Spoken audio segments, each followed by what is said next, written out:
Hello everyone, welcome to students in academy.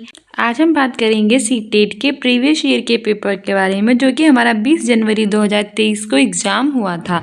सबसे पहले हमारा चाइल्ड डेवलपमेंट एंड पेडागोजी आता है और उसका हमारा पहला क्वेश्चन कह रहा है कि विकास का शीर्षगामी सिद्धांत क्या कहता है। यानी ऑप्शन ए है कि विकास दर सभी संस्कृतियों में एक समान होती है। ऑप्शन बी कह रहा है कि विकास अनिरंतर होता है। ऑप्शन सी कह रहा है कि विकास सिर से पैर की तरफ बढ़ता है। और ऑप्शन डी कह रहा है कि विकास केंद्र से बाहर की तरफ बढ़ता है। देखो, विकास की दर सभी संस्कृतियों में समान होती है, ये तो गलत हो जाएगा, क्योंकि विकास जो होता है वो सब में अलग अलग तरह से होता है। किसी की एज अलग होती है, किसी का माइंड अलग हो रहा था, किसी से आता है, कोई अलग संस्कृति से आता है। सब लोग अलग अलग तरह से सीखते हैं। सभी संस्कृतियों में एक समान दर होती नहीं है, अलग अलग। कोई धीमे दर से सीखता है, कोई तेज दर से। और उसी तरह से विकास किसी का धीरे धीरे होता है और किसी का तेज तेज होता है, लेकिन सभी का एक समान नहीं होता है, तो ये तो गलत हो जाएगा। दूसरा है कि विकास अनिरंतर होता है, ये भी गलत हो जाएगा, क्योंकि विकास अनिरंतर नहीं होता है, निरंतर होता है, यानी कि कंटिन्यूस होता है, ना कि डिसकंटिन्यूस। यहाँ पे डिसकंटिन्यूस लेगा, इसीलिए गलत हो जाएगा। फिर कह रहा है विकास सिर से पैर की तरफ बढ़ता है। बिल्कुल सही बात है, मैंने आपको बताया भी था कि जो हमारा डेवलपमेंट होता है वो कैसे प्रोसीड्स होता है, फ्रॉम हेड टू, यानी कि हमारे सर से स्टार्ट होता है, हमारे पैर की तरफ बढ़ता है। तो हमारा ये वाला आंसर सही है। और चौथा कह रहा है कि विकास केंद्र से बाहर की तरफ बढ़ता है, तो ये भी हमारा गलत हो जाएगा। अगला हमारा क्वेश्चन कह रहा है, हमारी व्याख्या कह रही है कि विकास का शीर्षगामी सिद्धांत कहता है कि जो डेवलपमेंट है वो सर से पैर की तरफ बढ़ता है। ठीक है, क्योंकि विकास की दर जो होती है वो जितनी भी संस्कृतियां होती है उनमें अलग अलग होती है। और विकास कैसे होता है, निरंतर, ना कि अनिरंतर। ठीक है, निरंतर होता है, लगातार होता चला जाता है, कभी रुकता नहीं है। विकास सरल से जटिल की ओर बढ़ता है। कैसे होता है, पहले सरल चीजों का विकास होता है, फिर जटिल, यानी कि सरल से जटिल की ओर बढ़ता है, ना कि जटिल से सरल की ओर। ऐसे एग्जाम में क्वेश्चन पूछे जाते हैं। ठीक है, विकास शारीरिक, मानसिक, सामाजिक और संवेगात्मक होता है। कैसा होता है हमारा, शारीरिक, मानसिक, सामाजिक और संवेगात्मक। ठीक है, विकास केंद्र से बाहर की तरफ बढ़ता है, यानी सेंटर से जो होता है वो बाहर की तरफ जाता है। यह विकास का समीप दूरस्थ सिद्धांत होता है। आपसे एग्जाम में पूछ लेगा, जब विकास केंद्र से बाहर की तरफ बढ़ता है तो वो क्या कहलाता है, तो वो समीप दूरस्थ सिद्धांत कहलाता है। ठीक है, इसमें क्या होता है कि शरीर के केंद्र या समीप वाले जो हिस्से होते हैं वो पहले विकसित हो जाते हैं, फिर जो छोर होता है वो विकसित होता है। ठीक है, अगला क्वेश्चन हमारे कह रहा है कि which of the following is an example of gross motor skills, यानी निम्नलिखित में से कौन सकल मोटर कौशल का उदाहरण है। ऑप्शन ए है फुटबॉल को किक मारना। ऑप्शन बी है सुई में पिरोना। ऑप्शन सी है लिखने के लिए पेंसिल पकड़ना। और ऑप्शन डी है ट्रेड में बीट लगाना। तो सही आंसर हो जाएगा ऑप्शन है फुटबॉल को किक करना। किसी भी फुटबॉल को किक करना जो होता है वो हमारा सकल मोटर कौशल का उदाहरण होता है। जबकि सुई में धागा पिरोते हैं, लिखने के लिए पेंसिल को पकड़ते हैं और ट्रेड में बिड लगाना होता है, ये सब हमारे क्या होता है, सूक्ष्म कौशल का उदाहरण होता है। ठीक है, हमारी व्याख्या कह रही है कि फुटबॉल को लात मारना सकल गति कौशल का उदाहरण है। किसका है, सकल गति कौशल का। ठीक है, जबकि सुई को पिरोना, लिखने के लिए पेंसिल को पकड़ना, मनके को धागे में पिरोना और सूक्ष्म गति कौशल के उदाहरण। तो कौशल हमारे कितने प्रकार के होते हैं, 2 प्रकार के होते हैं। पहला होता है सकल गति कौशल, दूसरा होता है सूक्ष्म गति कौशल। सकल गति कौशल वह कौशल होता है जिसमें हमारे शरीर की सभी बड़ी मांसपेशियां जो होती हैं वो शामिल होती हैं। जैसे कि हमारी दैनिक शारीरिक गतिविधियों में हम चलते हैं, दौड़ते हैं, किसी भी चीज को फेंकते हैं, ये सब सकल गति कौशल के उदाहरण हैं। फिर हमारा होता है सूक्ष्म गति कौशल। इसमें क्या होता है, इसमें शरीर की जो छोटी पेशियां होती हैं उनका प्रयोग करने की आवश्यकता होती है। जैसे कि किसी चीज को पकड़ना, किसी भी चीज को लिखना, हाथ, कलाई, पैर की उंगलियों का प्रयोग करना, ये सारी चीजें शामिल होती हैं। ठीक है, तो सूक्ष्म गति कौशल के उदाहरण है किसी भी चीज को पकड़ना, लिखना, हाथ, कलाई, पैर की उंगलियों का प्रयोग करना। जबकि सकल गति कौशल के उदाहरण है चलना, दौड़ना, फेंकना, ये सब सकल गति कौशल के उदाहरण है। ठीक है, अगला क्वेश्चन कह रहा है कि हमारा असर्शन एंड रीजन वाला है। असर्शन कह रहा है कि school plays an important role in the socialization of the child, लेकिन रीजन कह रहा है कि religious organization is an primary agent of socialization. तो हमारा अभिकथन जैसे हिंदी में कह रहा है कि विद्यालय जो होते हैं वो बच्चों के सामाजिककरण में क्या करते हैं, महत्वपूर्ण भूमिका निभाते हैं। तो ये तो बिल्कुल कही हमारा अभिकथन है कि हमारी जो विद्यालय है, स्कूल से, वो क्या करते हैं कि बच्चों का अच्छे से सामाजिककरण है उसमें एक महत्वपूर्ण भूमिका निभाते हैं। ठीक है, लेकिन कारण जो है वो हमारा कह रहा है कि धार्मिक संस्थाएं सामाजिककरण के प्राथमिक कारण है। और मैंने आपको कल वाले प्रीवियस ईयर में आपको समझाया भी था कि जो सामाजिककरण की प्राथमिक संस्थाएं क्या होती हैं और द्वितीय क्या होती हैं। प्राथमिक संस्थाएं में हमारा स्कूल आता है, हमारा आस पड़ोस आता है और हमारे घर वाले आते हैं। ठीक है, लेकिन द्वितीय संस्था में हमारी धार्मिक संस्थाएं आती हैं, हमारा विद्यालय आता है। तो ये सब धार्मिक संस्थाएं में आते हैं, लेकिन तो प्राथमिक संस्थाएं कह दिया तो ये गलत हो जाएगा। तो हमें पहले से ये बात पता चल रही है तो हम सही विकल्प आसानी से चुन सकते हैं। पहला कह रहा है कि ये और दोनों सही है और सही व्याख्या कर रहा है, तो हमने देखा था कि ये सही था लेकिन आर गलत था, तो हो जाएगा। दूसरा कह रहा है कि दोनों सही है और व्याख्या भी सही कर रहा है, तो ये भी गलत हो जाएगा क्योंकि 11 वाला गलत था। तीसरा कह रहा है कि ये सही है लेकिन आर गलत है, बिल्कुल सही बात है, हमने देखा था कि ये ट्रू था बट आर इज फॉल्स था। और चौथा कह रहा है कि दोनों गलत है, दो लोग गलत नहीं थे क्योंकि पहला सही था और दूसरा गलत था। ठीक है, तो ऑप्शन सी सही हो जाएगा। हमारी व्याख्या कह रही है कि अभिकथन ये है कि विद्यालय बच्चों के सामाजिकरण में एक महत्वपूर्ण भूमिका निभाता है। ये बिल्कुल सही बात है, बहुत ही महत्वपूर्ण भूमिका निभाता है। जो स्कूल होता है वो बच्चों के सामाजिकरण में, क्योंकि परिवार के बाद बच्चे कहाँ जाता है, विद्यालय में जाता है, जिससे उसका सामाजिक विकास होता है। क्योंकि जो विद्यालय होता है वो समाज का कैसा रूप माना जाता है, लघु रूप। एग्जाम में पूछ लिया जाता है कि विद्यालय जो होता है वो कैसा समाज का कैसा रूप है, तो हमारा आंसर ये होगा लघु रूप। ठीक है, छोटा रूप माना जाता है समाज का कौन सा, विद्यालय। क्योंकि विद्यालय में जाकर ही बच्चे होते हैं वो विविध प्रकार के दायित्व बने, अलग अलग तरह से अपने जो दायित्व होते हैं, मूल अनुशासन होते हैं, इन सबको सीखकर वो कैसे प्राणी बनते हैं, एक सामाजिक प्राणी बनते हैं। तो महत्वपूर्ण भूमिका तो निभाता है। जबकि हमारा तर्क कह रहा है कि धार्मिक संस्थाएं सामाजिकरण के प्राथमिक कारण, ये पूरी तरह से गलत होगा। क्यों? क्योंकि जो धार्मिक संस्था है वो सामाजिकरण की द्वितीय कारक है, ना कि प्राथमिक। ठीक है, तो जरा देख लेते हैं एक बार फिर से कि प्राथमिक और द्वितीय कारक होते हैं क्या है। सामाजिकरण के प्राथमिक कारक होते हैं हमारा परिवार यानी कि हमारी फैमिली, हमारा पास पड़ोस, हमारे मित्र समूह और रिश्तेदार। तो एग्जाम में पूछ ले फैमिली कैसा कारक है, प्राथमिक है। पास पड़ोस, मित्र समूह, रिश्तेदार, ये सारे हमारे प्राथमिक कारक हैं। जबकि सामाजिकरण का द्वितीय कारक क्या होता है, विद्यालय, मीडिया, धार्मिक संस्था, किताब और पत्र पत्रिकाएं क्या होती हैं, विद्यालय होता है, हमारा स्कूल होता है, मीडिया होती हैं, धार्मिक संस्था होती है, किताबें होती हैं और पत्र पत्रिकाएं, ये सब कैसे कारण होती हैं, द्वितीय कारक होती हैं। ठीक है, अगला हमारा जो क्वेश्चन कह रहा है कि according to Jean Piaget's theory of cognitive development at which stage most children become capable of applying logics in solving complex problems. यानी कि जीन पियाजे का जो संज्ञानात्मक सिद्धांत है उसके अनुसार किस चरण में जो बच्चा होता है वो जटिल समस्याएं होती हैं उसके समाधान में तर्क का इस्तेमाल करने में सक्षम हो जाता है। तो हमने आपको बताया था कि जीन पियाजे ने कितनी अवस्थाएं दी थी, 4 अवस्थाएं दी थी। कौन कौन सी दी थी, संवेदी गामक अवस्था यानी सेंसरी मोटर। ऑप्शन बी था हमारा है कि पूर्व संक्रियात्मक यानी प्री ऑपरेशनल। ऑप्शन सी है मूल संक्रियात्मक यानी कॉन्क्रीट ऑपरेशनल। ऑप्शन डी था औपचारिक संक्रियात्मक यानी फॉर्मल ऑपरेशनल। और यही चारों हमारे क्रम से दी थी। पहले हमारा संवेदी गामक आता है 0 से 2 वर्ष तक, दूसरा आता है पूर्व संक्रियात्मक जो क्या आता है 2 से 7 वर्ष तक, तीसरा आता है मूल संक्रियात्मक जो 7 से 11 वर्ष तक आता है, चौथा आता है औपचारिक जिसे हम आमूल संक्रियात्मक भी कहते हैं 11 से 15 किशोर अवस्था तक आता है। ठीक है, तो इसमें से वो कौन सी अवस्था है जिसकी समस्या समाधान में तर्क का इस्तेमाल करना सीख जाता है। तो सही आंसर हमारा हो जाएगा ऑप्शन डी। ठीक है, औपचारिक संक्रियात्मक यानी फॉर्मल ऑपरेशनल जो कि हमारी होती है 11 से 15 किशोर अवस्था तक, जिसे हम आमूल संक्रियात्मक भी कहते हैं। ये जीन पियाजे की चौथी अवस्था है और इसमें जो बच्चा होता है वो किसी भी समस्या के समाधान में तर्क का इस्तेमाल करना जो होता है वो सीख जाता है। ठीक है, सक्षम हो जाता है। हमारी व्याख्या कह रही है कि जीन पियाजे के संज्ञानात्मक सिद्धांत के अनुसार औपचारिक संक्रियात्मक चरण पर जो बच्चे होते हैं वो जटिल समस्याओं के समाधान में हमारे जो तर्क होते हैं उसका इस्तेमाल करने में सक्षम हो जाते हैं और इसे ही आमूल संक्रियात्मक अवस्था भी हम कहते हैं। ठीक है, ये अवस्था 12 वर्ष की आयु से अधिक की होती है। संवेदी गामक चरण जो होता है वो पहली अवस्था होती है, 0 से 2 वर्ष तक होती है। इसमें शिशु अपने इंद्रियों का उपयोग कर लेता है और वस्तु स्थायित्व सीख लेता है।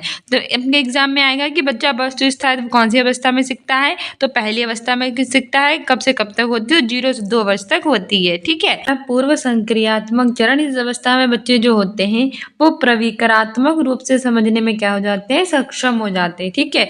और कल्पना, जिज्ञासा और स्मृति का भी उनमें विकास होता है। और ये कब से कब तक होती है? 2 से 7 वर्ष तक। तीसरी होती है मूर्त सक्रियात्मक चरण, और इस अवस्था में बच्चा संख्या, द्रव्यमान को वर्गीकृत कर सकता है और तार्किक रूप से सोचना भी स्टार्ट कर देता है। पूछा गया था कि तार्किक रूप से सोचना किस आयु में स्टार्ट करता है? 7 से 12 वर्ष की चौथी अवस्था होती है मूर्त सक्रियात्मक अवस्था। पांचवा क्वेश्चन कह रहा है कि जब नई जानकारी से सामना करते हैं तो वे अपनी मानसिक संरचनाओं यानी स्कीमा का संशोधन कर लेते हैं। जीन पियाजे की शब्दावली में यह प्रक्रिया क्या कहलाती है? ऑप्शन ए है अनुसरण, ऑप्शन बी है समायोजन, ऑप्शन सी है समावेशन, ऑप्शन डी है मौखिकीकरण। बताइए, जब बच्चे होते हैं अपनी नई जानकारी से सामना करते हैं तो अपनी मानसिक संरचनाओं का संशोधन करते हैं, तो कौन सी अवस्था वो कहलाती है प्रक्रिया? सही आंसर हो जाएगा ऑप्शन बी समायोजन। ठीक है, वो क्या कहलाती है? वो समायोजन कहलाती है। हमारी व्याख्या कह रही है कि बच्चे जब नई जानकारी से सामना करते हैं तो वे अपनी मानसिक संरचना यानी स्कीमा को संशोधित कर लेते हैं, और जीन पियाजे की शब्दावली में प्रक्रिया जो होती है वो समायोजन कहलाती है। ठीक है। स्कीमा क्या होता है? व्यक्ति अपने व्यवहारिक जीवन में कार्य करने की जो क्रिया या फिर विधि को अपनाता है उसका स्कीमा होता है। और एक ऐसी मानसिक संरचना होती है जो व्यक्ति के मस्तिष्क में सूचनाओं को संगठित करके व्याख्या उसके विद्यमान होती है। ठीक है। समायोजन की अगर हम बात करें तो समायोजन तब घटित होता है जब बच्चे अपनी वर्तमान स्कीमाओं में परिवर्तन करके नए अनुभवों के अभिप्राय को समझते हैं। वर्तमान में जो भी व्यक्ति स्कीमा होती है उसमें जब व्यक्ति परिवर्तन करता है और अपने अनुभवों के अभिप्राय को समझता है तो वो होता है समायोजन। और समावेशन और आत्मसातीकरण क्या होता है? यह एक मौजूदा स्कीमा में नई अवधारणा या फिर संकल्पना और अनुभव को जोड़ना होता है। अगला क्वेश्चन कह रहा है कि लेव वाइगोत्स्की के सिद्धांत के अनुसार व्यक्तिगत वाक, ऑप्शन ए है कि बच्चों को अपनी सोच विनियमित करने में मदद करता है, ऑप्शन बी है कि बच्चों की सोच में रुकावट पैदा करता है, ऑप्शन सी है बच्चों की आत्म केंद्रिता को दर्शाता है, और चौथा कह रहा है कि बच्चों को चुनौतीपूर्ण कार्य दिए जाने पर घटता जाता है।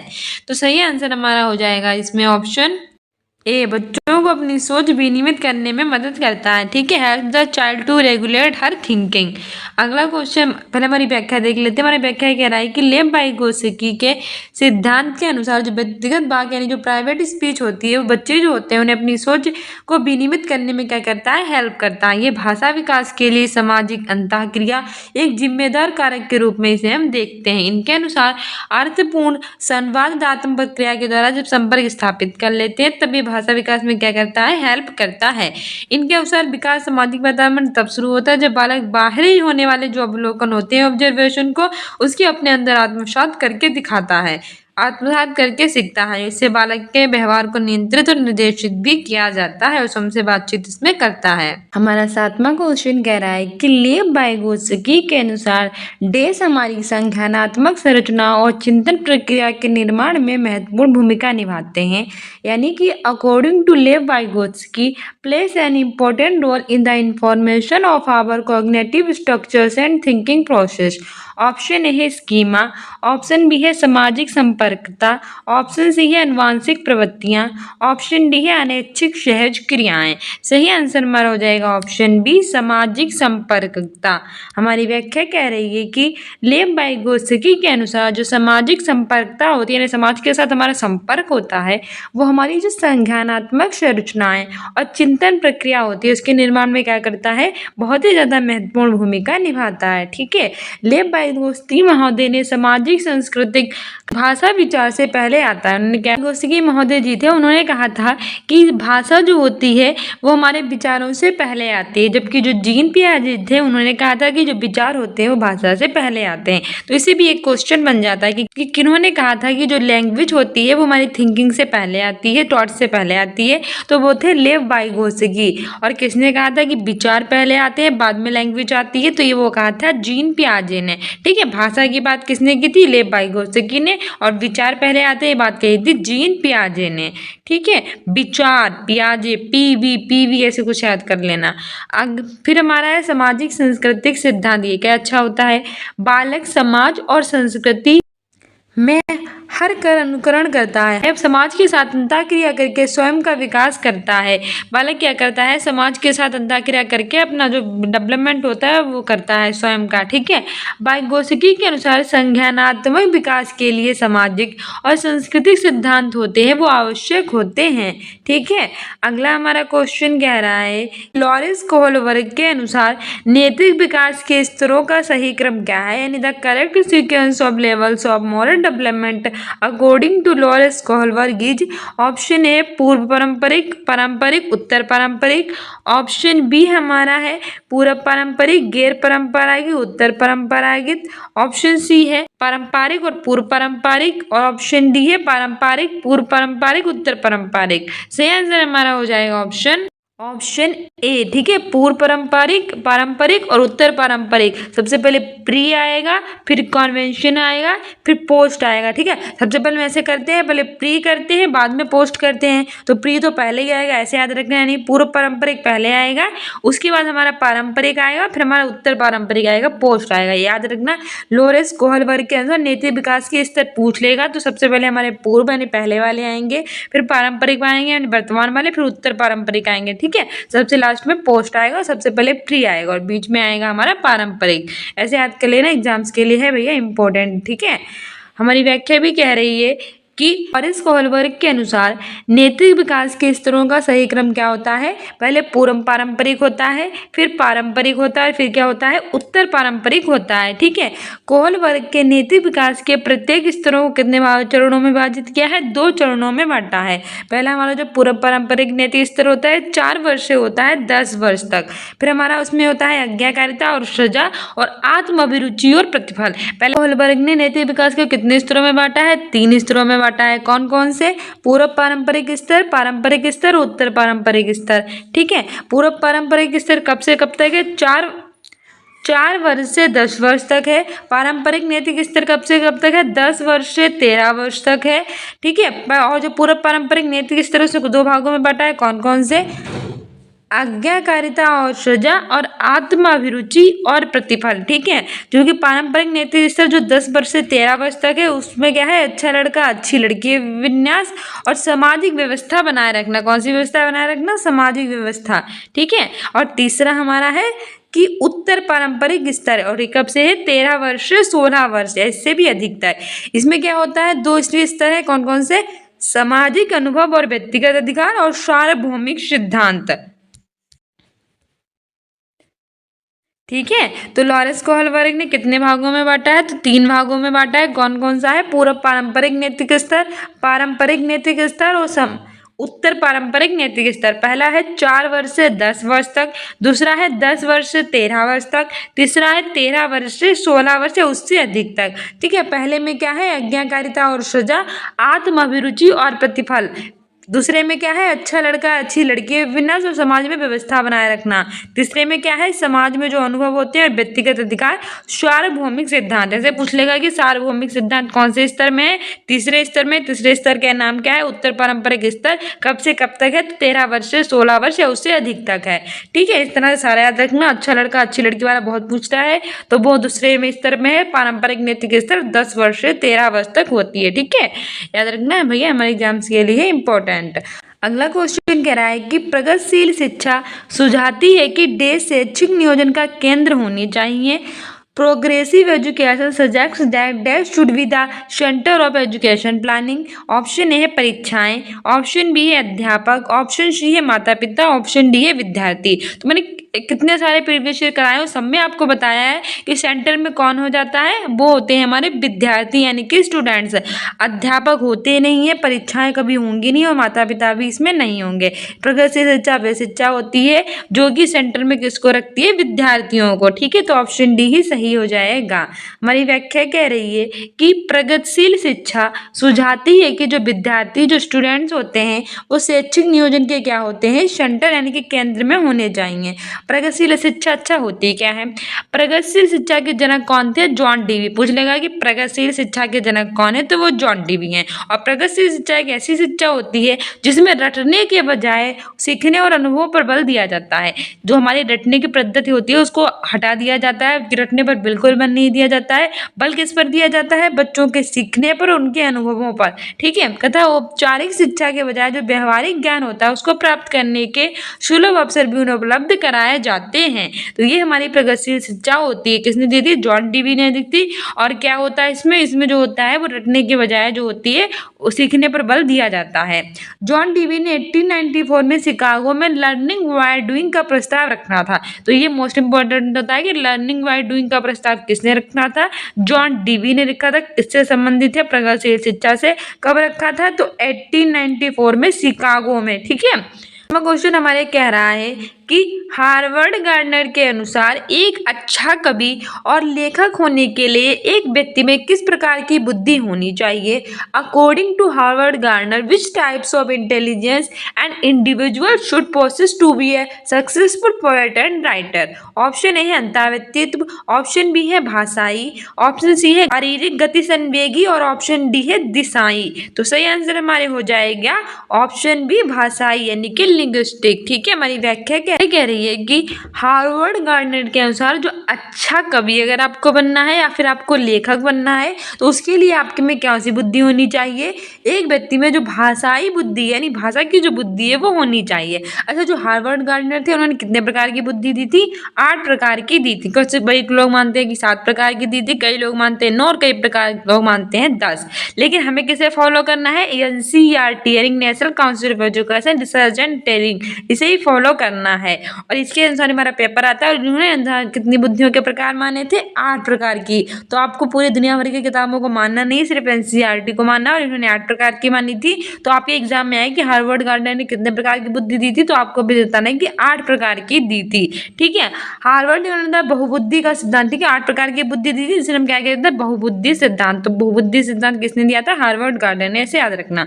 बहुबुद्धि सिद्धांत प्रस्तावित किया था और इनके अनुसार जो बुद्धि की क्षमताएं होती हैं और अग्रसर करता है, बुद्धि क्षमताओं और अग्रसर करता है। बुद्धि कई विशिष्ट क्षमताओं का एक समूह होती है। बुद्धि क्या होती है हमारी? कई जो विशिष्ट क्षमताएं होती है उनका एक समूह होता है। उन्होंने कितने प्रकार की बुद्धि दी थी? 8 प्रकार की। और ये 8 प्रकार की बुद्धि थी कौन सी? ये भी एग्जाम्स के लिए इंपॉर्टेंट, तो इसको अच्छे से याद कर लेना कि कितने 8 प्रकार की दी थी। क्योंकि 4 ऑप्शन इसमें देगा कि कौन सी हार्वर्ड गार्डनर ने बुद्धि नहीं दी थी, तो 8 प्रकार की दी थी, बाकी कोई भी नहीं दी थी। भाषाई बुद्धि, भाषा वाली बुद्धि जो कि हमने भी पढ़ा है, जिसमें पोएट होने के लिए और लेखक होने के लिए हमारे अंदर होनी चाहिए।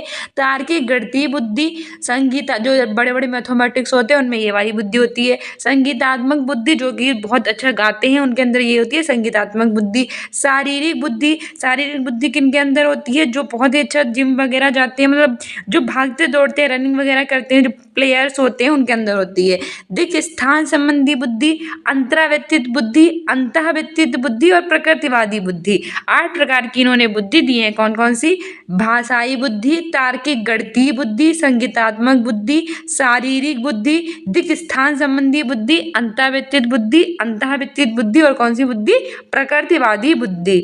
ठीक है, अगला क्वेश्चन हमारा कह रहा है विकथन और कारण वाला है। विकथन कह रहा है कि एक अध्यापिका को अपने विद्यार्थियों को दी गई समस्या पर काम करते हुए अपने विचारों का मौखिकीकरण करने के लिए प्रोत्साहित करना चाहिए। और कारण कह रहा है कि भाषा और सोच का विकास एक दूसरे से स्वतंत्र रूप में होता है। तो सही विकल्प चुनना है। पहला कह रहा है कि और दोनों सही और व्याख्या भी कर रहा है। दूसरा कह रहा है कि दोनों सही तो है लेकिन व्याख्या नहीं कर रहा है। तीसरा कह रहा है कि ये सही है और गलत है। और चौथा कह रहा है कि दोनों गलत हैं। तो सही आंसर हमारा इसमें हो जाएगा ऑप्शन सी कि A is true but R is false, यानी कि ये तो सही है लेकिन जो आर है वो गलत है।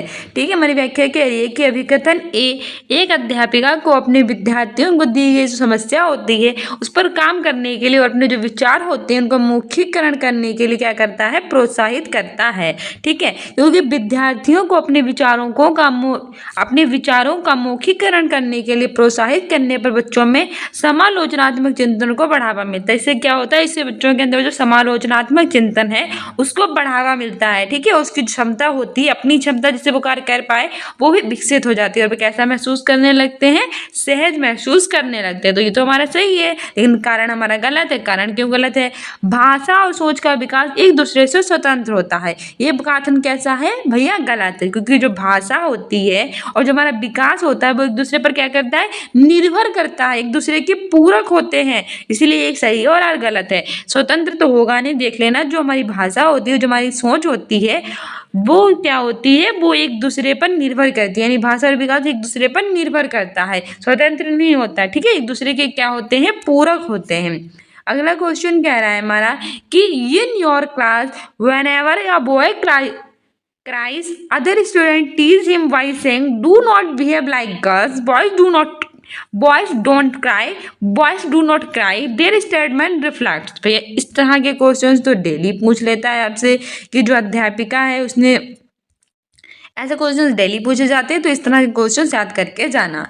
आपकी कक्षा में आपके मतलब आप लोग टीचर बनेंगे भविष्य में, तो आप लोगों के जो क्लासरूम है उसमें जब भी कोई लड़का रोता है, दूसरे विद्यार्थी उसे क्या कहकर चिढ़ाने लगते हैं कि लड़कियों की तरह व्यवहार मत करो, लड़के रोते नहीं हैं, बॉयज डू नॉट क्राई। ठीक है, बॉयज डोंट क्राई। लड़कियां रोती हैं, लड़कियां जो होती हैं वो लड़कियां होती हैं, उनका व्यवहार होता है रोने वाला, लड़कों का व्यवहार रोने वाला नहीं होता है। उनका कथन दर्शाता क्या है? तो अब आप हैं, आप अपनी क्लास में बैठे हुए हैं, दो बच्चे बैठे हुए हैं, लड़की जो है वो बैठी हुई है, लड़का भी बैठा हुआ है। अब कुछ हो गया, आपने क्या हुआ कि लड़के को पीटा और लड़की को भी पीटा, दोनों भैया मैथ नहीं कर गए आएंगे, मैथ आपकी कमजोर होगी। तो लड़के जो होंगे वो रोने लगे और लड़कियां नहीं रोई, तो आपने क्या कहा? तो अच्छा, दोनों लोग मान लो रोने लगे, लड़की भी रोने लगी, लड़के भी रोने लगी। कुछ नहीं कहा आपने, लड़कियां रो रही है कोई दिक्कत नहीं आपको, लड़के रो तो तुरंत आप बोल पड़े, क्यों रो रहे हो तुम? लड़के होते रोते हो, शर्म नहीं आती तुम्हें? लड़कों का काम नहीं रोना होता है, लड़कियों की तरह व्यवहार मत करो। तो ये किसे बढ़ावा दे रहा है? ऑप्शन ए है जेंडर लैंगिक समता, ऑप्शन बी है लैंगिक समानता, ऑप्शन सी है लैंगिक स्थिरता और ऑप्शन डी है लैंगिक रूढ़िवादिता। सही आंसर हो जाएगा ऑप्शन डी, लैंगिक रूढ़िवादिता, जेंडर स्टीरियोटाइप। आप किसको बढ़ावा दे रहे हो? जेंडर रूढ़िवादिता को बढ़ावा दे रहे हो, जो कि बिल्कुल गलत है। आप एक टीचर होने के नाते कभी लैंगिक रूढ़िवादिता जेंडर स्टीरियोटाइप को बढ़ावा नहीं देना चाहिए, और आपने इसको ही बढ़ावा दे दिया है क्योंकि आपने कहा कि लड़के रोते नहीं हो, लड़कियों की तरह व्यवहार मत करो। यानी बहुत अच्छा, लैंगिक रूढ़िवादिता होती क्या है?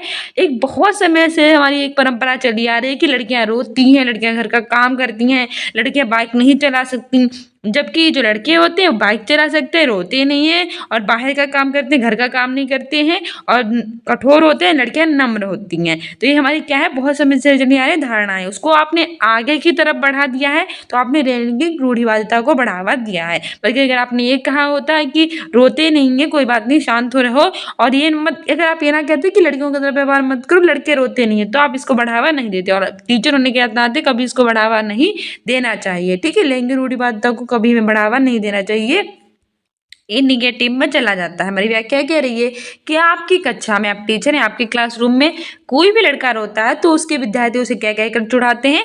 लड़कियों की तरह व्यवहार मत करो, लड़के रोते नहीं हैं। ये कथन लैंगिक रूढ़िवादिता को दर्शाता है। लैंगिक रूढ़िवादिता वही जो मैंने आपको बताया, ये एक समाज की संरचना होती है जो कि समाज के द्वारा निर्धारित कुछ मापदंड होते हैं और कुछ जो हमारे विकसित किए जाते हैं पूर्व धारणाएं होती हैं। जैसे कि पुरुष जो होते हैं वो घर का काम नहीं करते, महिलाएं घर का काम करती हैं, वो सब बनी हुई होती है, उसको आप अगर आप आगे बढ़ाते हो तो आप क्या करते हो? उसको बढ़ावा देते हैं। ठीक है, जैसे कि एक और एक बहुत ही फेमस उदाहरण और भी है कि पुरुष को होते हैं वो कमाने के लिए होते हैं, जबकि महिलाएं जो होती है वो घर का कामकाज करने के लिए उनका जन्म होता है। तो ये बेकार की बात है, इसको बढ़ावा नहीं देना चाहिए, क्योंकि आजकल तो लड़कियां बाइक चला रही हैं, सारा काम कर रही हैं, जो भी पुरुष करते हैं वो सारे काम लड़कियां कर रही हैं, तो फिर कोई दिक्कत ही नहीं होती। लड़के भी शेफ वगैरह अच्छे बनते हैं आजकल, कितने बड़े बड़े शेफ हैं ना, वो तो हमारे लड़के ही हैं, लड़कियां कहाँ इतनी बड़ी शेफ।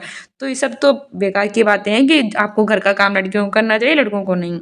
13वां क्वेश्चन कह रहा है कि विद्यार्थियों की अधिगम शैली चयन में जो व्यक्तिगत विभिन्नताएं होती है उसे किस नजरिए से देखना चाहिए? Individual difference in preferred learning styles of students should be considered as option A है कि अध्यापन अधिगम प्रक्रिया में बाधा के रूप में कभी नहीं देखना चाहिए।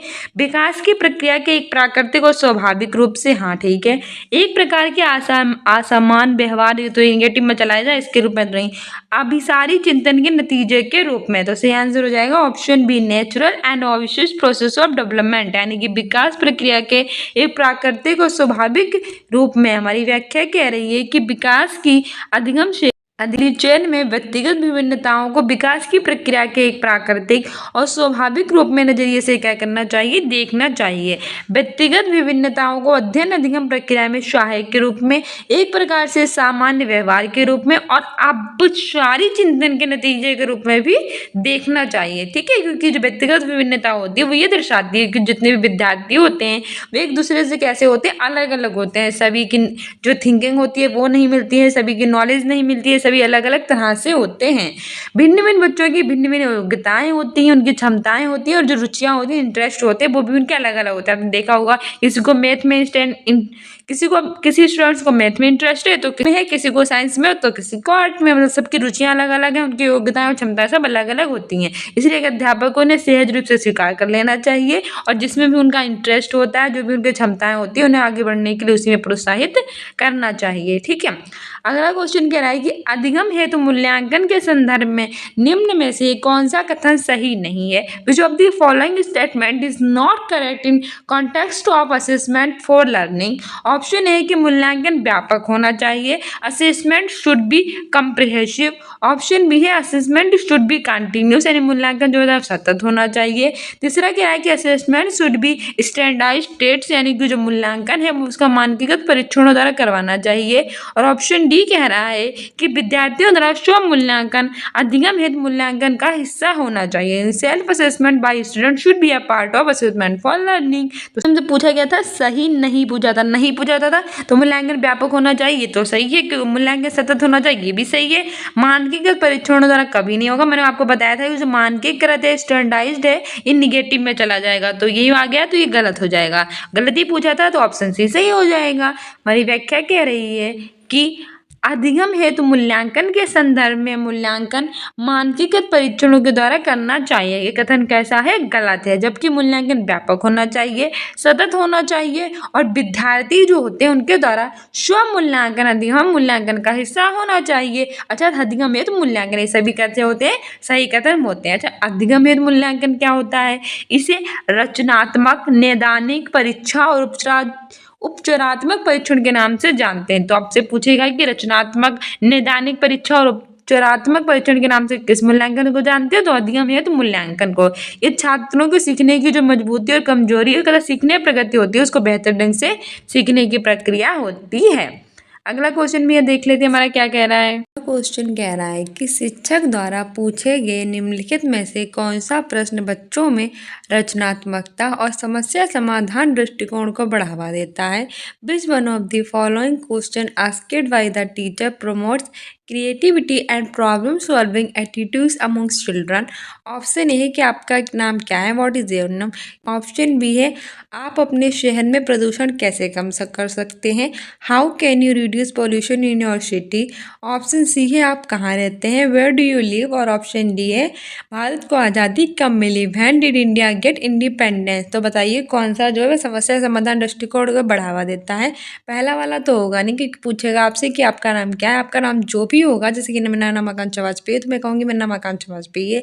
आपका जो भी नाम होगा वो आप कहेंगे मेरा नाम उसी प्रकार के लेकर कहेंगे, तो इसमें किसी भी प्रकार का समस्या समाधान दृष्टिकोण को बढ़ावा मिल ही नहीं रहा है। फिर हमारा है कि आप कहाँ रहते हैं, तो आप जहाँ भी रहते होंगे तो उसका नाम ले लेंगे, जैसे कि यूपी, एमपी, अयोध्या, शाहजहानपुर, जहाँ भी आप रहते होंगे उसका नाम ले लेते होंगे तो इसको भी बढ़ावा नहीं मिलता है। भारत को आज़ादी कब मिली, तो अब बता देंगे कि 1947 को मिली या कब मिली, तो आप बता देंगे तो इसमें भी बिल्कुल बढ़ावा नहीं मिलेगा। जबकि आप अपने शहर में प्रदूषण कैसे कम कर सकते हैं, how can you reduce pollution in your city, इसमें बढ़ावा मिलेगा। इसमें क्या होगा कि आप अपने विचार रखेंगे कि कैसे प्रदूषण को कम किया जा सकता है, कैसे हम जो है वो प्रदूषण कम क्या हम इसके लिए कर सकते हैं वाहनों में, इसके लिए हम क्या क्या उपाय कर सकते हैं, तो उसके अपने विचार होंगे, सोचेंगे और समस्या समाधान दृष्टिकोण को बढ़ावा मिलेगा रचनात्मकता की ओर से। ठीक है, तो ऑप्शन बी ही हमारा सही हो जाएगा। हमारी व्याख्या भी कह रही है कि शिक्षक द्वारा पूछा गया, आप अपने शहर में प्रदूषण कैसे कम कर सकते हैं। प्रश्न बच्चों में क्या करेगा, रचनात्मकता और समस्या समाधान दृष्टिकोण है उसको बढ़ावा देगा। ठीक है, ऐसे प्रश्न जो होंगे वो अपसारी चिंतन के अंतर्गत आते हैं और इन्हें मुक्त या फिर जो खुले अंत वाले होते हैं वो सोचने के लिए हमें प्रोत्साहित करते हैं। मतलब हम ओपन एंडेड को सोच सकते हैं कि हम कैसे कैसे क्या कर सकते हैं, समझने के लिए और चिंतन करने की क्षमता भी हमारे अंदर विकसित करती है। जबकि आपका नाम क्या है, आप कहाँ रहते हैं, भारत को आज़ादी कब मिली, ऐसे प्रश्न जो होते हैं वो अब सारी चिंतन के अंतर्गत आते हैं। ठीक है, और ऐसे चिंतन बिल्कुल भी कंठस्थ ऐसे चिंतन होते हैं वो हमारे दिमाग में बिल्कुल भी बढ़ावा नहीं देते कुछ भी सोचने के लिए, बल्कि किस पे आधारित होते हैं, रटंत विद्या पर आधारित होते हैं। हम सिर्फ इसमें याद कर लेते हैं कि कब क्या हुआ था और उसे हम बक देते हैं, जबकि हमारा जो माइंड होता है वो ऐसे प्रश्नों में बिल्कुल भी डेवलप नहीं होता है। ठीक है, अगला क्वेश्चन कह रहा है कि हसीए परिस्थित समूह से आने वाले विद्यार्थियों के सामाजिक सांस्कृतिक ज्ञान के प्राप्ति किस तरह का दृष्टिकोण होना चाहिए। Socio cultural knowledge carried by students belonging to marginalized groups should be. Option A है कि उसे अध्ययन अधिगम प्रक्रिया में अर्थहीन मानना चाहिए, considered irrelevant to the teaching learning process. दूसरा कह रहा है उसे मान देना चाहिए और अध्यापन अधिगम प्रक्रिया में शामिल करना चाहिए। तीसरा कह रहा है उसे नकार देना चाहिए और अध्ययन अधिगम प्रक्रिया में शामिल करने से बचना चाहिए। और चौथा ऑप्शन कह रहा है कि उसे दूसरे समूह के विद्यार्थियों द्वारा ग्रहण समाजी सांस्कृतिक ज्ञान से कमतर समझना चाहिए। तो कमतर तो हमें समझना चाहिए, बचना तो हमें चाहिए नहीं, बल्कि हमें उसे शामिल करना चाहिए। तो ऑप्शन बी ही हमारा सही हो जाएगा। ठीक है, हमारी व्याख्या भी कह रही है कि हाशिए पर स्थित समूह से आते हैं जो विद्यार्थी, उनके लिए हमें क्या करना चाहिए कि सामाजिक सांस्कृतिक जो ज्ञान होता है उसकी प्राप्ति उसे मान देना चाहिए, सम्मान देना चाहिए और अधिगम प्रक्रिया में से क्या करना चाहिए, शामिल करना चाहिए। इस तरह का दृष्टिकोण होना चाहिए तथा उसे अध्ययन अधिगम की प्रक्रिया में प्रासंगिक मानना चाहिए, स्वीकार कर लेना चाहिए और अध्ययन प्रक्रिया में सहजता से स्वीकार शामिल भी कर लेना चाहिए। ठीक है, उसके व्यक्तिगत विभिन्नताओं को ग्रहण करके सामाजिक सांस्कृतिक ज्ञान को हमें महत्वपूर्ण समझना चाहिए। इससे क्या होगा कि बच्चों को बढ़ावा मिलेगा अपनी लाइफ में कुछ करने के लिए, क्योंकि ऐसे बच्चे जो होते हैं वो पिछड़ी हुई दृष्टि ऐसे व्यक्ति जो होते हैं वो अपनी लाइफ में बहुत कुछ झेल चुके होते हैं। अगर जो टीचर्स होंगे उन्हें अच्छे से सम्मान देंगे, उनका अच्छे से आगे उन्हें बढ़ने के लिए प्रोत्साहित करेंगे तो बच्चों का विकास अच्छे से हो पाएगा। ठीक है, अगला क्वेश्चन कह रहा है कि हालांकि स्वलीनता से जूझने वाले विद्यार्थी विशिष्ट क्षेत्रों में चुनौती को महसूस करते हैं, फिर भी उनमें सामान्यता का समर्थ होता है। यानी कि while students with autism face challenges in certain domains they typically carry strength for. Option A है कि बारीकी जानकारी पर ध्यान देने। ऑप्शन बी कह रहा है प्रभावशाली संप्रेषण। ऑप्शन सी कह रहा है संज्ञानात्मक नम्रता। ऑप्शन डी है सामाजिक परिस्थितियों को सटीक रूप से समझने। सही आंसर हमारा हो जाएगा ऑप्शन बारीक जानकारियां होती हैं उन पर ध्यान देने। ठीक है, अटेंशन टू मिनट डिटेल। हमारी व्याख्या भी कह रही है कि हालांकि जो स्वावलंबनता से जूझ रहे विद्यार्थी होते हैं वो विशेष क्षेत्र में चुनौती को महसूस करते हैं, फिर भी क्या होता है कि उनमें सामान्यतः जो वरीक जानकारी है उस पर ध्यान देने का सामर्थ्य होता है। ठीक है, स्वावलंबनता से जूझने वाले विद्यार्थी प्रभावशाली संप्रेषण सटीक रूप से समझने का सामर्थ्य नहीं होता है, उन्हें परेशानी भी होती है, वो महसूस होती है। ठीक है, और जो स्वावलंबनता अच्छा होती क्या है, ये एक विकासात्मक दिव्यांगता होती है जो अधिकतर जो बच्चे होते हैं उनमें देखने को मिलती है।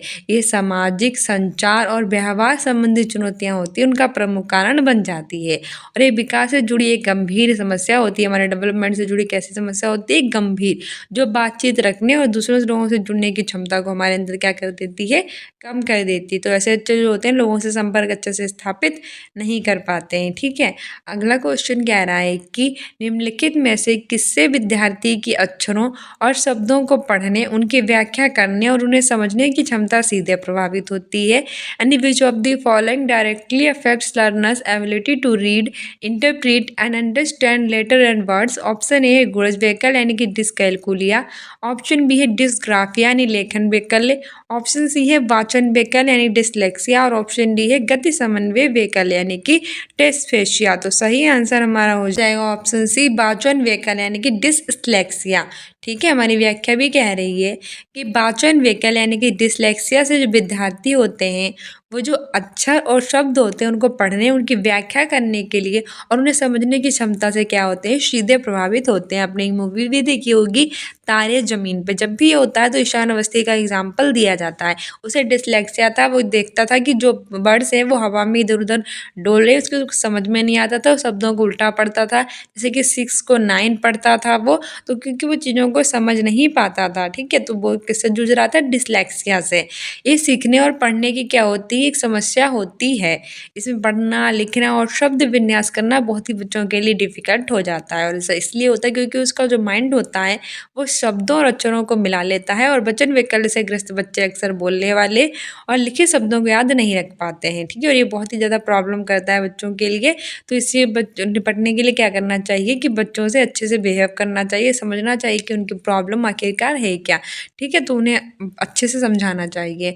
अगला को, और इसके लिए हमें क्या करना चाहिए कि जो अलग-अलग जो टीचिंग लर्निंग मटेरियल उनका ज़्यादा से ज़्यादा इस्तेमाल करना चाहिए, जिससे बच्चे जो वर्डों पर कम ध्यान दें और टीचिंग लर्निंग मटेरियल से ज़्यादा सीख सकें, ठीक है। अगला क्वेश्चन कह रहा है कि दृष्टिबाधिता से जूझने वाले विद्यार्थियों के समावेशन में निम्न में से कौन सा कारक बन जाता है, which of the following factor become barrier for the inclusion of students with visual impairment. मतलब ऐसे बच्चे जो दृष्टिबाधिता से जूझ रहे हैं, यानी जिन्हें अच्छे से दिखाई नहीं देता है, उसके लिए आप क्या कर सकते हैं, ठीक है। तो कौन सा कारक बाधा इसमें से बन रहा है, मतलब एक वो कौन सा कारक जिसे अगर आप अपनाएंगे तो ऐसे बच्चों को परेशानी होगी। ऑप्शन ए स्पर्शनीय चित्र, ऑप्शन बी है हस्तलिखित नोट्स, ऑप्शन सी है ऑडियो टेप कर व्याख्यान, और ऑप्शन डी है ब्रेल उभारशील किताबें। तो पहला वाला तो हमारा बहुत अच्छा है, स्पर्शनीय चित्र, यानी कि टेक्सटाइल पिक्चर। ऐसी पिक्चर्स उन्हें दिखाएंगे जो स्पर्शनीय होंगी, तो उन्हें दिखाई नहीं देता पर वो महसूस तो कर सकते हैं ना चीज़ों को, अगर हम स्पर्श करके उन्हें समझाएं तो वो अच्छे से समझ पाएंगे। तो ये तो हमारा अच्छा है, लेकिन इसने हमसे बाधा पूछा है, तो बाधा अगर हमसे पूछा तो पहली तो बाधा होगी नहीं, क्योंकि पहला हमारे लिए ऑप्शन बढ़िया है। और दूसरा कह रहा है कि हस्तलिखित नोट्स, मतलब हाथों से लिखवाने वाले नोट, हैंड रिटन नोट्स, ये बहुत ही ज़्यादा बकवास है। अगर ऐसे बच्चे जिन्हें अच्छे से दिखाई नहीं देता उनसे हम प्रेशर डालेंगे कि वो लिखें लिखें लिखें, तो वो तो बेचारे, एक तो उन्हें दिखाई नहीं देता, ऊपर से आप उन्हें इतनी डिफ़िकल्टी सिचुएशन में डाल देंगे कि हस्तलिखित नोट्स, तो वो तो बाधा बन जाएगी ना उनके लिए। तो हमारा यही आंसर हो जाएगा सही, क्योंकि हमसे बाधा पूछा है, तो ऑप्शन बी सही हो जाएगा। जबकि हम ऑडियो टेप का व्याख्यान करेंगे, यानी कि कोई चीज़ उन्हें सुनने के लिए दे देंगे, वो उन्हें देखने में दिक्कत है। कहाँ कौन सी दिक्कत है, दृष्टिबाधित दिक्कत है। तो सुनने में तो बहुत अच्छे होंगे वो, क्योंकि उनका एक जो है वो, क्योंकि जब जिन्हें अच्छे से दिखाई नहीं देता उन्हें अच्छे से सुनाई देता है, ठीक है। तो ऑडियो टेप का व्याख्यान करेंगे तो उनके लिए सहायक होगा। ब्रेल उभारशील किताबें, ये तो स्पेशली इनके लिए होती हैं। ब्रेल जिन बच्चों को हस्त दृष्टिबाधित दिक्कत होती है उनके लिए ब्रेल लिपि होती है, तो ऐसी किताबें करेंगे वो भी इनमें सहायक होंगे। ब्रेल लिपि दिवस कब मनाया जाता है, 4 जनवरी को रिसेंटली मनाया गया है, ठीक है। तो ये हस्तलिखित नोट्स जो हमारे हो जाएंगे, वो व्याख्या वो हमारी क्या हो जाएंगी, बाधा हो जाएंगे, हमसे बाधा ही पूछा था। हमारी व्याख्या कह रही है कि दृष्टिबाधित से जूझने वाले विद्यार्थियों का समावेशन जो होता है वो हस्तलिखित नोट्स जो होता है वो उसमें बाधा डालता है, जबकि स्पर्शनीय चित्र, ऑडियो टेप का व्याख्यान और ब्रेल यानी कि उभारशील किताबें होती हैं, वो दृष्टिबाधित से जूझ रहे जो विद्यार्थी होते हैं उसके समावेशन में क्या करती हैं, महत्वपूर्ण भूमिका निभाती हैं, ठीक है। दृष्टिबाधित से जूझने वाले विद्यार्थियों के समावेशन में बड़ी बड़ी छपी पुस्तकें अध्ययन विषय वस्तु में उपयोग में लानी चाहिए। परिवेश में सचित्र किसी भी चीज़ के लिए मौखिकीकरण और स्पष्टीकरण से जोड़ना चाहिए, ठीक है। बहुत सारी स्पर्शों का प्रयोग करना चाहिए, और ब्रेल प्रणाली को पागल उन्हें पढ़ाने लिखने के लिए करने से उन्हें सहजता महसूस होगी। मतलब जिन्हें अच्छे से दिखाई नहीं देता है वो अच्छे से चीज़ों को सुनेंगे, तो अच्छे से उन्हें व्याख्यान कर देना चाहिए जिससे कि वो अच्छे से समझ सकें। ब्रेल लिपि का प्रयोग करना चाहिए, स्पर्श करके करना चाहिए, ना कि उन्हें लिखने के लिए देना चाहिए, ठीक है। लिखने वाला उनके लिए बाधा होगा, जबकि सुनने वाला उनके लिए सहायक होगा। तो हम आप रेडियो वगैरह, टेप रिकॉर्डर इसका यूज कर सकते हैं। अगला क्वेश्चन कह रहा है कि अवधान न्यूनता, अतिक्रियाशीलता विकार यानी ADHD यानी कि tension deficit hyper active disorder से जूझ रहा जो विद्यार्थी उसे किस गुण का अक्षर दर्शाते हैं, किस गुण को अक्सर दर्शाते हैं, यानी कि students with attention deficit hyper active disorder typically exhibit. Option A है उच्च एकाग्रता होती है उनमें, हाई कंसंट्रेशन होता है। ऑप्शन बी आवेगशीलता होती है। ऑप्शन सी है कार्य क्षेत्र में व्यवस्थित संगठन होता है। ऑप्शन डी है कि लंबे समय तक स्थिर रहने की योग्यता होती है, ability to be still for long hours. सही आंसर हो जाएगा ऑप्शन सी, ठीक है, कार्य क्षेत्र में व्यवस्थित संगठन, यानी ऑप्शन सी से हो जाएगा, ऑर्गेनाइज्ड वर्क स्पेस। हमारी व्याख्या कह रही है कि अवधान न्यूनता, अत्यक्रियाशीलता विकार, यानी ADHD, attention deficit hyper active disorder. देखो इसकी फुल फॉर्म हर बार इसलिए बताते हैं क्योंकि आपके एग्जाम में कभी कभी 1 नंबर का ऐसे कि आपके एग्जाम में कभी कभी पूछ लेता है कि ADHD की फुल फॉर्म क्या है, तो attention deficit hyper active disorder है, ठीक है। इसमें जो विद्यार्थी होता है वो क्या होता है, उसे व्यवस्थित संगठन के गुण के अक्षर को ये दर्शाता है, जबकि उच्च एकाग्रता, आवेगशीलता और लंबे समय तक किसी भी चीज़ में परेशानी का सामना इन्हें करना पड़ता है, ठीक है। ऐसा बच्चा जो होता है वो बचपन से ही, अच्छा ये अवस्था जो होती है वो बचपन से ही प्रारंभ हो जाती है, जब तक बच्चा बड़ा होता है वयस्क अवस्था तक ये रहती है। इसमें बच्चों को कई सारी प्रॉब्लम होती है, वे किसी भी, क्योंकि बच्चा इसमें क्या होता है एक समय में किसी परेशानी, आवेगी व्यवहार और नियंत्रित करने में उसे दिक्कत हो जाती है, ठीक है। अगला क्वेश्चन है मेरा सोशल और रीजनिंग वाला है। तुम्हारा अभिकथन कह रहा है कि सार्थक सीखने के लिए ज्ञान का निर्माण हेतु छात्रों को सक्रिय रूप से पर्याप्त अवसर और उदाहरण प्रदान किया जाना चाहिए, जबकि हमारा तर्ककार कह रहा है कि सीखना ज्ञान के निष्क्रिय अधिग्रहण की एक प्रक्रिया है। तो निष्क्रिय वाला तो हटा ही दो जैसे ही आए, क्योंकि पॉजिटिव पूछा है हमसे तो निगेटिव होगा नहीं। और पहला कह रहा है कि सार्थक सीखने के लिए ज्ञान का निर्माण है, छात्रों को सक्रिय रूप से पर्याप्त अवसर उदाहरण प्रदान किए जाने चाहिए, तो ये सही हो जाएगा, यानी कि ए सही है और आर गलत है। तो हमसे पूछ रहा है कि दोनों सही है और सही व्याख्या कर रहा है तो ये गलत हो जाएगा क्योंकि आर गलत है। दूसरा कह रहा है कि और दोनों सही है तो सही नहीं है, गलत है। तीसरा कह रहा है कि ये सही है लेकिन आर गलत है, बिल्कुल सही वाला है कि S two but R is false. और चौथा भी गलत हो जाएगा क्योंकि इसमें एक सही है और एक गलत है। हमारी व्याख्या कह रही है कि अभिकथन ए सार्थक रूप से सीखने के लिए छात्रों को सक्रिय रूप से पर्याप्त अवसर जो होता है वो प्रदान करता है, ठीक है। ये बात बिल्कुल कैसी है, सही है, क्योंकि छात्रों को पर्याप्त अवसर प्रदान करने पर जो छात्र होते हैं वो सहजता से सीख लेते हैं, उनमें रुचि जागृत हो जाती है और उनमें अपसारी चिंतन और समालोचना चिंतन होता है, इसको क्या मिलता है, बढ़ावा मिलता है। तो कौन से चिंतन को बढ़ावा मिलता है, अपसारी चिंतन और समालोचनात्मक चिंतन को, ठीक है। हमारा कारण कह रहा है कि सीखना ज्ञान के निष्क्रिय अधिग्रहण क्या की प्रक्रिया, ये बिल्कुल गलत हो जाएगा, क्योंकि सीखना जो होता है वो ज्ञान के सक्रिय अधिग्रहण क्रिया की प्रक्रिया होती है और सीखना एक कैसी प्रक्रिया है, सक्रिय है, क्योंकि ज्ञान का निर्माण सीखने वालों के द्वारा स्वयं करके प्राप्त किया जाता है, इसलिए ये सही है और आर गलत है। अगला क्वेश्चन कह रहा है कि अधिगम को प्रभावशाली बनाने के लिए विषय वस्तु कैसी होनी चाहिए, what should be the nature of subject content to make learning effective। Option A है बहुत आमूर्त और जटिल, very abstract and complex. Option B है प्रेजेंटेड इन डिस्कनेक्ट चंक्स, यानी कि असंबंधित खंडों में प्रस्तुति।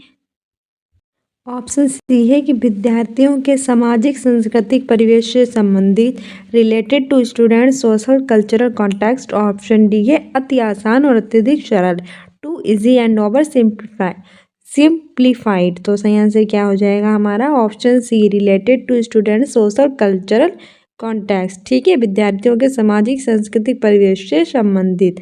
हमारी व्याख्या कह रही है कि जो अधिगम होती है यानी कि जो लर्निंग होती है उसको प्रभावशाली बनाने के लिए विषय वस्तु विद्यार्थियों के सामाजिक सांस्कृतिक परिवेश से क्या होनी चाहिए, संबंधित होनी चाहिए। अधिगम को प्रभावशाली बनाने के विषय वस्तु किस निम्न प्रकार की होनी चाहिए, जैसे कि करके सीखने पर बल, लर्निंग बाय डूइंग, मूर्त और सरल, अनुकरण के द्वारा सीखना, सहयोग को क्या करना, प्रोत्साहित करना, शिक्षार्थी केंद्रित होनी चाहिए, ना ही अध्यापक केंद्रित और ना ही पाठ्यक्रम केंद्रित। कौन सी केंद्रित होगी, शिक्षार्थी यानी कि विद्यार्थी यानी कि स्टूडेंट्स केंद्रित, ठीक है। निरीक्षण करके सीखना, सामूहिक विधियों द्वारा सीखना और परिवेश से संबंधित होनी चाहिए। याद रखना एग्जाम्स के लिए ये इंपॉर्टेंट। अगला क्वेश्चन कह रहा है हमारा कि निम्नलिखित में से कौन सा कारक शैक्षणिक उपलब्धियों में विद्यार्थियों की विफलता में योगदान देता है, which of the following contributes to students failure in academic achievements. Option A है अनुभवात्मक शिक्षा, ऑप्शन बी है गैर प्रासंगिक पाठ्यक्रम, ऑप्शन सी है समावेशी दर्शन और ऑप्शन डी हमारा है शिक्षार्थी केंद्रित शिक्षा शास्त्र। तो मैंने पहले आपको बताया हो जाएगा ऑप्शन बी, गैर प्रासंगिक पाठ्यक्रम, ठीक है, ये विफलता में क्या देते हैं, योगदान देते हैं, जबकि जो अनुभवात्मक शिक्षा होती है, समावेशी दर्शन होता है, ये सब सहायक होते हैं। जबकि हमसे पूछा है कि पाठ्यक्रम विफलता में पूछा था तो सही आंसर ऑप्शन बी हो जाएगा। हमारी व्याख्या कह रही है कि गैर प्रासंगिक पाठ्यक्रम शैक्षणिक उपलब्धियों में विद्यार्थियों की विफलता में योगदान देते हैं। आपको ये जानना है कि आपसे क्या पूछ रहा है, पॉजिटिव में पूछ रहा है कि नेगेटिव में। ये आपसे नेगेटिव में पूछ रहा था कि नहीं विफलता में क्या योगदान देता है, इसलिए नेगेटिव आंसर होगा। पॉजिटिव में पूछ रहा होता तो नेगेटिव कट के पॉजिटिव आंसर हो जाता। ठीक है, देख लेना, पहले क्वेश्चन अच्छे से पढ़ लेना फिर आंसर देना। शैक्षणिक उपलब्धियों की सफलता के लिए जो पाठ्यक्रम होता है उसको समसामयिक यानी कि जो करंट अफेयर्स होती है, डेली जो हमारी घटनाएं घटती है उससे अप्रासंगिक बने रहना आवश्यक होता है। ठीक है, विद्यार्थी बौद्धिक रूप से सजग, नवाचारी, तार्किक और नवीन ज्ञान यानी जो नया ज्ञान होता है उसके प्रति आग्रह बना रह सकता है। पाठ्यक्रम ज्ञान की प्राप्ति में क्या होता है, सहायक होता है। करिकुलम क्या हेल्प करता है कि कैसे जो होता है ज्ञान वो नॉलेज को ग्रहण किया जाए तथा ये विद्यार्थियों को आवश्यक ज्ञान भी प्रदान करता है। जबकि अनुभवात्मक शिक्षण, समावेशी दर्शन, शिक्षार्थी केंद्रित शिक्षा शास्त्र, ये सब शैक्षणिक उपलब्धि में विद्यार्थियों की सफलता में योगदान देते हैं। अगला क्वेश्चन कह रहा है कि as per social controversial approach of learning which of the following is not an effective way of meaningful learning, यानी अधिगम के सामाजिक संरचनावादी उपागम के अनुसार निम्न में से कौन सा तरीका अर्थपूर्ण अधिगम के लिए प्रभावशाली नहीं है। ऑप्शन ए है स्व पहल अन्वेषण, देखो इसने नहीं पूछा है। ठीक है, स्व पहल अन्वेषण यानी कि सेल्फ इनिशिएटेड इंक्वायरी, ये तो बहुत ही अच्छा है विद्यार्थियों के लिए, तो अच्छा है। चर्चाओं में सक्रिय भागीदारी, एक्टिव एंगेजमेंट इन डिस्कशन, ये भी बिल्कुल सही है। एक्टिव है तो एक्टिव तो बढ़िया ही होगा।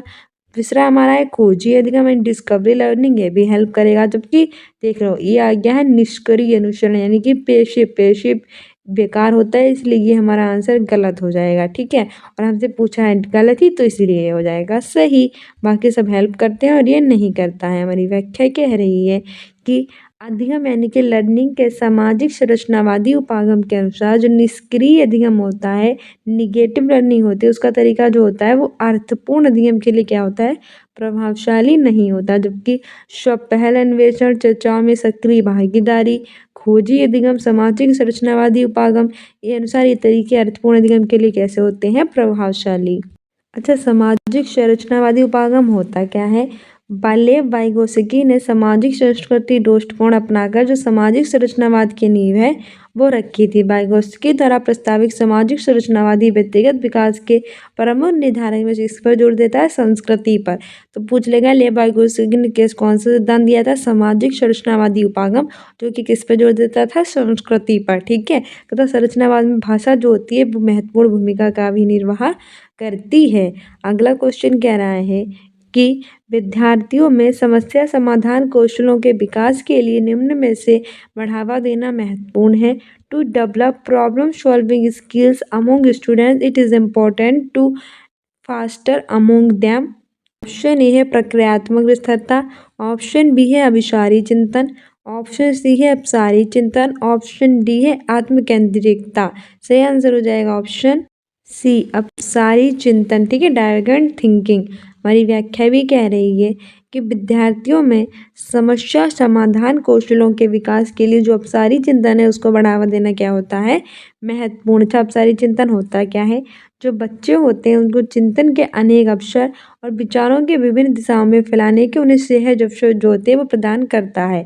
और इसे हम क्या कहते हैं, अपसारी चिंतन। यानी कि बच्चा होता है वो एक प्रॉब्लम को कई तरह से सॉल्व कर सकता है, उसका माइंड अलग अलग तरह पे जाता है कि इसको हम ऐसे सॉल्व करेंगे, इसको ऐसे सॉल्व कर सकते हैं, तो वही अपसारी चिंतन कहलाता है। ठीक है, एक ऐसा चिंतन है जिसमें बालक एक ही समस्या के लिए अलग अलग विधियों का प्रयोग करता है और सहज रूप से अपने विचारों को व्यक्त करता है। इसमें वो मुक्तंत्र वाले यानी कि ओपन एंडेड जो प्रश्न होते हैं उसको शामिल किया जाता है। अपसारी चिंतन को सृजनात्मक चिंतन कहते हैं।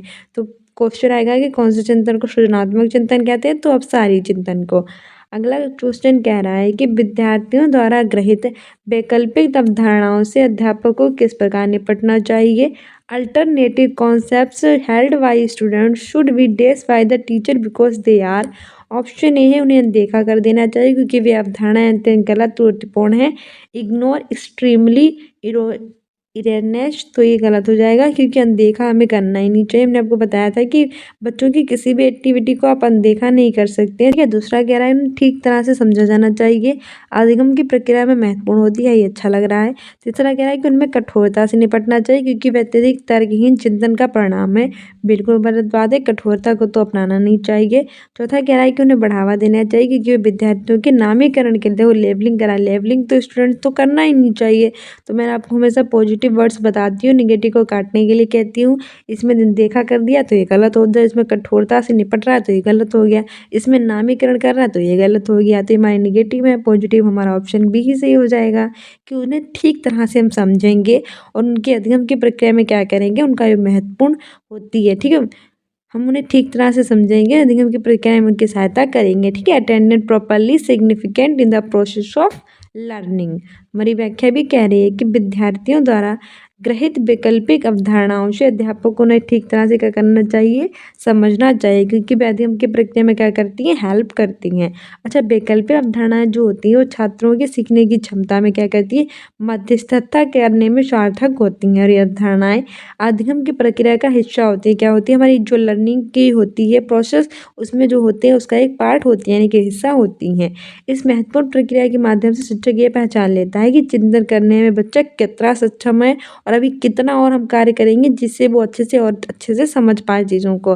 ठीक है, तुलना करने में गुणात्मक रूप से ये भिन्न होती है, उन्हें बढ़ावा मिलता है और विद्यार्थियों को सीखने की प्रक्रिया में महत्वपूर्ण योगदान देती हैं।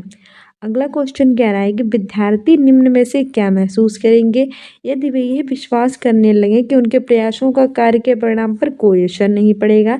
Students are likely to experience dash when they believe that then they effort will not make they efforts will not make any difference to the outcome of task. तो हमारा ऑप्शन ए है सध्यता, ऑप्शन बी है आंतरिक प्रेरणा, option C है गौरव, option D है राहत। सही answer हो जाएगा हमारा ऑप्शन ए, अधिगम आसक्ता यानी असाध्यता ये महसूस नहीं करेंगे, जबकि आंतरिक प्रेरणा महसूस करेंगे, गौरव यानी प्राइड, रिलीफ यानी कि राहत, ये सभी महसूस करेंगे। लेकिन इसमें नाम में पूछा है तो ऑप्शन ए सही हो जाएगा। हमारी व्याख्या कह रही है कि विद्यार्थी अधिगम की आवश्यकता असाध्यता महसूस करेंगे यदि उन्हें विश्वास करने लगे कि उनके प्रयासों का कार्य के परिणाम पर कोई भी असर नहीं होगा। यानी बच्चे ये महसूस करने लगे जो भी कार्य करे तो वो निगेटिव में जाएगा, वो कभी सफल नहीं होंगे, तो ये क्या करेगा, उनके परिणाम पर वो असत्यता यानी असाध्यता महसूस करने लगेगा। ठीक है, एक ऐसी अवस्था होती है जब विद्यार्थी बार बार असफलता और तनावपूर्ण स्थिति का अनुभव करने के पश्चात उत्पन्न होती है। यानी कि अगर आप सीटेट का एग्ज़ाम दे रहे हैं, अगर एक बार फेल हो गए, दूसरी बार भी फेल हो गए, अगर लगातार दूसरी बार भी फेल हो गए, तो आप इसके अंदर ये महसूस होने लगता है कि आप कितनी भी कोशिश कर लें, आप जब भी उनमें कभी भी सीटेट का एग्ज़ाम पास ही नहीं कर पाएंगे। सीटेट का कोई भी एग्ज़ाम हो, अगर एक दो बार फेल हो गए तो आपको निगेटिविटी आने लगती है कि आप जीवन में कुछ भी कर ले आप पास नहीं होंगे। तो क्या होती है, अधिगम आसक्ता यानी कि असफलता वो महसूस करने लगते हैं। ठीक है, बार बार जब हम विफलता यानी जो हम महसूस करते हैं, यानी हम सफल नहीं हो पाते, तो हमारे अंदर ये उत्पन्न होती है और ऐसी स्थिति या परिस्थिति बदलने में पूरी तरह से असमर्थ हैं। ठीक है, और उन्हें विश्वास हो जाता है फिर हम उन परिस्थिति को बदल नहीं पाते हैं।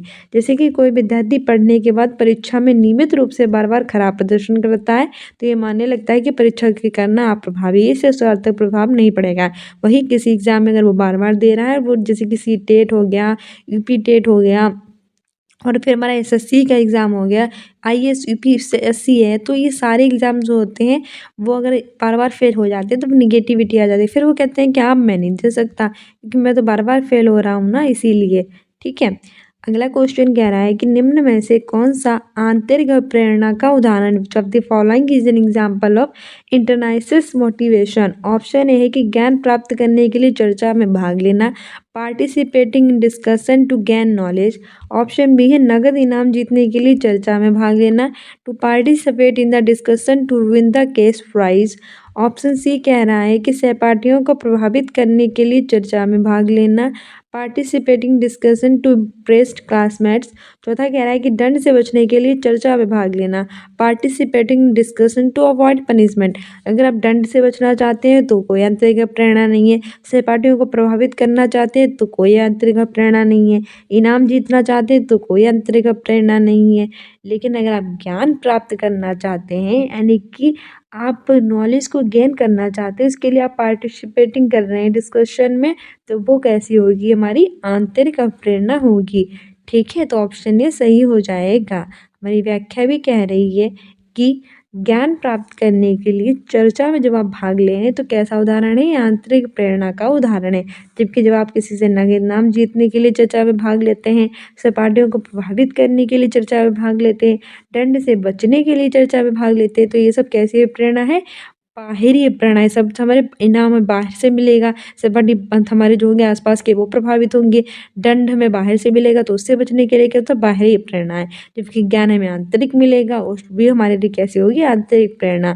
आंतरिक प्रेरणा बच्चों को अपना लक्ष्य और उद्देश्यों को पूरा करने की प्रेरणा उनके अंदर के भीतर आती है, क्योंकि उनके अंदर उन्हें लगता है कि अगर मैं ज्ञान एक ये काम मैं ऐसे करूँगा तो मैं अच्छे से जीवन में कर पाऊँगा, मैं सफल होऊँगा, मुझे ज्ञान मिलेगा, तो वो आंतरिक प्रेरणा होती है। ठीक है, बच्चा बचपन से अगर आईएएस बनना चाहता है तो उसकी आंतरिक प्रेरणा है, तो वो बनकर रहेगा। लेकिन अगर उसके माँ-बाप कहते हैं या उसके आस-पड़ोस को देखता रहता है, अरे वाह! मेरे पड़ोसी भैया इतने अच्छे आईएएस बन चुके हैं तो मैं भी बनूँगा, या फिर उसने वो टीचर बना है तो मैं भी टीचर बनूँगा, वो डॉक्टर बना है तो मैं भी डॉक्टर बनूँगा। ये सब बाहरी प्रेरणा है, ज़्यादा दिन चलती नहीं है। लेकिन अगर अंदर से मोटिवेट होता है बच्चा तो वो जीवन में कुछ भी कर सकता है, ठीक है? क्योंकि वो आंतरिक प्रेरणा होती है। ठीक है? आमतौर पर किसी अन्य बाहरी व्यक्ति द्वारा संचालित होती है, अंतःकरण से ना होकर। बाहरी प्रेरणा जो होती है वो बाहर के लोगों को देखकर होती है, ठीक है, ना कि अंदर से आती है। जबकि आंतरिक प्रेरणा आपके अंदर आपने कुछ लक्ष्य निर्धारित किए होंगे, वो आपने अपने आप किए होंगे, तो आप उस जीवन में ज़रूर सफल हो जाएंगे, क्योंकि वो आपकी आंतरिक प्रेरणा है। अगला क्वेश्चन कह रहा है कि एक अध्यापिका को अपने अधिगमकर्ताओं में से किस प्रकार के लक्ष्यों को बढ़ावा देना चाहिए? What kind of goals should a teacher promote among her learners?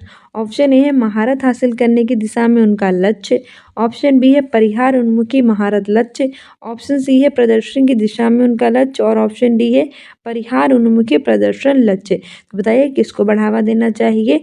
प्रदर्शन की दिशा में ये नहीं होगा, महारत हासिल करने की दिशा में ही होगा। ठीक है, approach oriented mastery goals, option A सही हो जाएगा। ऑप्शन ए सही हो जाएगा। जो एक टीचर है उसको अधिगमकर्ताओं में महारत हासिल करने की दिशा में लक्ष्यों को बढ़ावा देना चाहिए। ठीक है, और महारत जो लक्ष्य है उसके कई सारे होते हैं, जैसे कि पहला है कि सीखने के लक्ष्य निर्धारित करने के लिए उन्हें हम प्रोत्साहित कर सकते हैं। सक्रिय प्रतिभागिता को सक्रिय ना कि निष्क्रिय, सक्रिय यानी कि जो एक्टिव है उस प्रतिभागियों से भाग लेने के लिए कहना चाहिए। आत्म सुधार कौशल के विकास करना चाहिए, वृद्धि दृष्टिकोण को अपनाना चाहिए, दृष्टिकोण जो केंद्रित क्षमता लक्ष्य की। ठीक है, दृष्टिकोण उनकी महारत लक्ष्य, इसमें छात्र जो होता है वो दूसरों के सामने असफलता से बचने के लिए चिंतित रहते हैं। विद्यार्थी खराब प्रदर्शन के डर से बाहरी रूप से प्रेरित होते हैं। अच्छा, इसमें होता क्या है बच्चा कि बच्चों को लगता है कि अगर मैंने प्रदर्शन गलत किया तो मेरे पापा मेरे ऊपर कहेंगे, मेरे पापा मारेंगे, या फिर जो बाहर वाले वो मुझ पर हंसेंगे, मेरे क्लासमेट्स कहेंगे कि तुम कभी जीवन में कुछ कर नहीं पाओगे। तो वो होते हैं वो बाहरी रूप से प्रेरित होते हैं। ठीक है, और वो इसीलिए जीवन में सब कुछ अच्छे से कर पाते हैं। प्रदर्शन की दिशा में उन्मुख, इसमें विद्यार्थी प्रतिस्पर्धा में रुचि रखते हैं और बच्चों का मुख्य दान होता है दूसरों से बेहतर प्रदर्शन करने में। हमारा अगला क्वेश्चन कह रहा है कि which of the following skills should not be promoted in student? विद्यार्थी में कुछ कौशल को हमें बढ़ावा नहीं देना चाहिए। निगेटिव में पूछ रहा है कि नहीं देना चाहिए। पहला है मेटाकोग्निशन, अभिसंज्ञान, ऑप्शन बी है थिंकिंग यानी कि चिंतन, ऑप्शन सी है क्रिएटिविटी यानी सृजनात्मकता, ऑप्शन डी है अधीनता उन्मुखी यानी कि सबऑर्डिनेटेड ओरिएंटेशन।